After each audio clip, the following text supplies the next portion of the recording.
Hey guys, how's it going? Michael Troy here. Welcome to Elementals Monday, episode 2, bringing you the weekly dose of Elementals as we count down to the launch of my Elementals 40-year anniversary tribute book that I'm working so hard on. That was a successful Kickstarter, and I'm putting the final touches on it as we speak to get ready to go to print, and that should be fun. So I will keep you updated on that.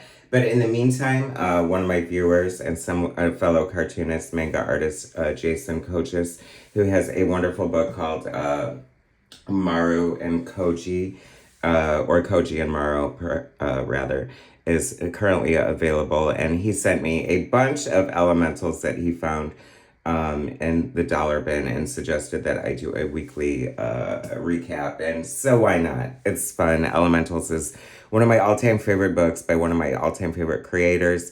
And if you've been looking at this cover while I ramble on, you can see why. Elementals was so great, published in the 80s, part of the 80s indie comic boom. A classic superhero team, very distilled, very simple, almost Fantastic Four in a way, because their powers echo that of the elements. But very classic superhero, almost Twin Peaksian in a way, kind of adult. Body horror, as you can see. The Elementals was amazing, published by Kamiko, the short-lived but most amazing comic book publisher ever. Elementals was unique. They always implemented these gorgeous wraparound covers. I love Vortex talking. I love captions on covers. Tommy looking at the camera. I just noticed that. So much fun. This creature that you can see looming behind them has like these bodies absorbed into it. It is so good. So this is just after the first major story arc where the Elementals' origin sort of happened, and they were held prisoner by their first major foe, Saker. Saker has been defeated. The Elementals are kind of on their own now. The government's up their ass, and they just kind of want to do their own thing. But weirdness is following them. The evil was put forth into the ether by the shenanigans of Saker, and now they're going to have to deal with some of the fallout of this. But this also has to do with like them being tested physically and mentally after being held prisoner and defeating their assailant. Becky here, Fathom, is like the water elemental, and she did this huge tidal wave that killed a lot of people, and they're kind of like calling her out for that. And they just kind of want to be left alone. Then we get this side plot. It's so funny because, I don't know, I feel like there's a lot of this kind of element in Bill Willingham's work, but there's like this religious freak here. He's like Baptist. He's doing a show with snakes and all that. And then the snake kills this woman. And then he has these like henchmen to get rid of her body. And then she's like affected by whatever is happening here. And then so it's like this creature force that starts killing or absorbing people, whether they're still alive or not. And it's just so gross and horrifying. This is such a great like lightning effect here. This was done before to sort of signify the evil storm that is coming, and I love it. It feels so Twin Peaks. I love this classic art style. Like I said, Bill Willingham is one of my favorite comic artists. I definitely was drawn into the world of the Elementals because of the art. This was my gateway to indie books. It is one of my favorite things ever. I'm so happy I'm doing a 40-year anniversary tribute to it. Bill proclaimed Elementals in the public domain and basically dared someone to do a book, so I'm doing it. Anyway, Ad for Mage, another one of my favorite titles from another one of my favorite creators. Like, Kamiko was very instrumental in shaping my comic book viewpoint, for sure. So many great panels here.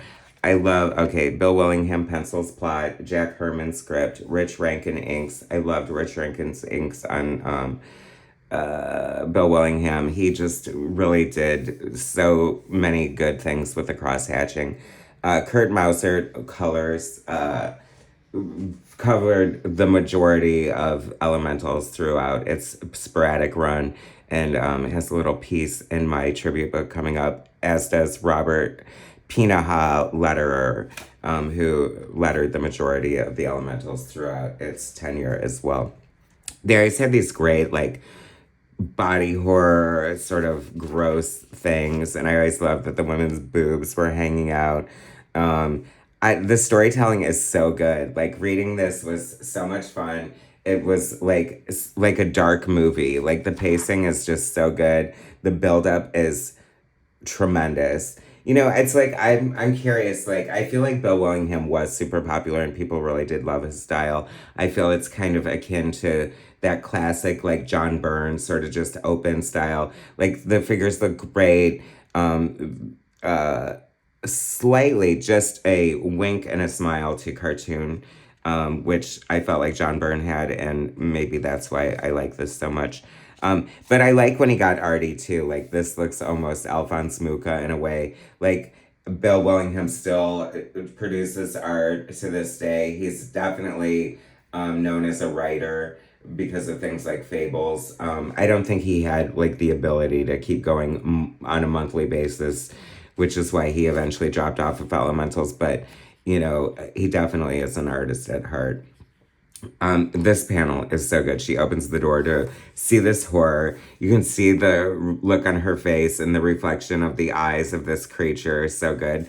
One of those absorbed bodies hanging upside down with this gaunt look of horror on his face, but looking up at Morningstar's crotch there is so fun. And I really love how beautifully drawn her hair is. I like I'm saying, the art is, like, just so next level here. This is gorgeous and directly has to do with something with my anniversary tribute book, but that's just a teaser for you. So anyway, they don't really know what the hell's going on. We're kind of figuring it out. I kind of like that, like in a horror movie, when things are over-explained is when it falls apart for me. Like, you just need to know that something is scaring the shit out of you, like, for me to have a good horror movie, right? But it's fun. He does a really good job of, like, explaining their powers, explaining their limitations, showing them using their powers, showing the team dynamic. You know, this Porter Scott is, like, kind of an agent.